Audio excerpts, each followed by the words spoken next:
If you are finding trouble in finding a stable relationship, this must be the reason why. So, I'm gonna explain you by my own experience and my own story about these relationship blockages that I had in limiting beliefs that I had and that I found that out now.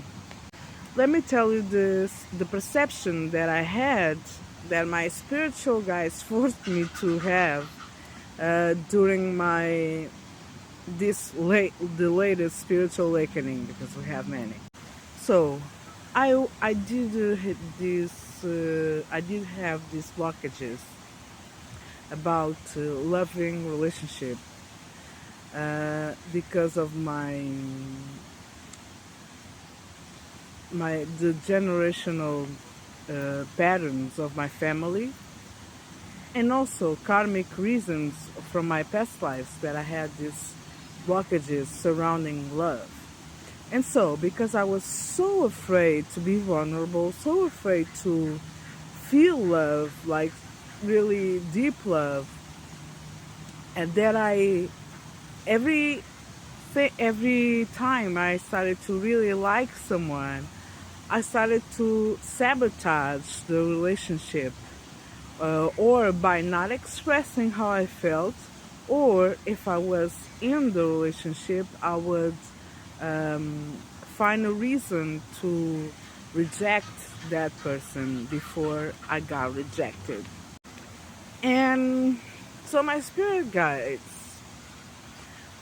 put the relationship, the pattern of relationship in my relationships in general. Like everyone, I had a reciprocated love, and I started to want it, and I wanted to make that happen, and I took the step of telling how I felt or whatever. The person rejected me because they also had this fear of being rejected by showing their vulnerabilities, and they also had this prideful ego that didn't allow them to be rejected and to feel hurt.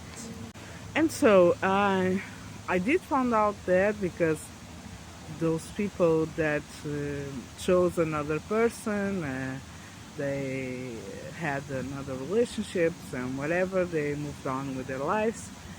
But I felt it, their thoughts. I felt it. I was seeing signs everywhere that that person was thinking about me and stuff like that. And I wanted to. I had this control behavior that I wanted to see if they were thinking about me or whatever, seeing tarot readings and things like that. That also something that has to do with my family and also previous lives that I have. That's surrounding control issues. You know that I'm working on it. I'm working on it because um, when you see that the things are repeatedly appearing in your own life, you have to try to understand how are you contributing for that happen. The same is applied when you are in a relationship and you start to be submissive to the loved one, and you can express how you truly feel, and you can move from that person because somehow you learn when you are growing up that you have to be submissive to your partner, or you have a pattern of domination that you need to dominate your partner. And it's also a form of not be willing to be vulnerable to really um, live a truly deep, profound love connection. So I wanted to share my experience and my knowledge, because if you are going through it with something like that, please Understand that you have to question yourself, how are you contributing to that situation?